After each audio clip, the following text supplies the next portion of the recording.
বন্ধুরা, রোজা থাকা অবস্থায় যদি আপনি ভুল করে কোনো কিছু খেয়ে ফেলেন, নয়তো পানি পান করে ফেলেন, তাহলে আপনার কি হবে? আসুন হাদিসের আলোকে জেনে নিই।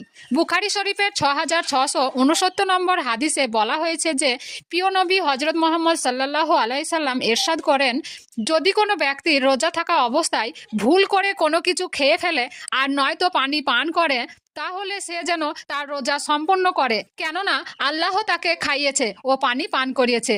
এই হাদিসে থেকে এটা বোঝা যায় যে, যদি কোনো ব্যক্তি রোজা থাকা অবস্থায় ভুলে যায় যে সে রোজায় ছিল, অথবা খাবার ও পানি খেয়ে ফেলে, পরে যদি মনে পড়ে যে তা আমি রোজায় ছিলাম, তাহলে এমন অবস্থায় তার রোজা ভাঙবে না, কেননা তার মনেই ছিল না যে সে রোজায় ছিল। আর সে যেগুলো খেয়েছিল ও পান করেছিল, সেগুলো আল্লাহ তাআলা তার কিসমতের লিখেছিল। আল্লাহ তাআলা আমাদের সঠিক জ্ঞান অর্জন করার তৌফিক দান করুন। আমিন।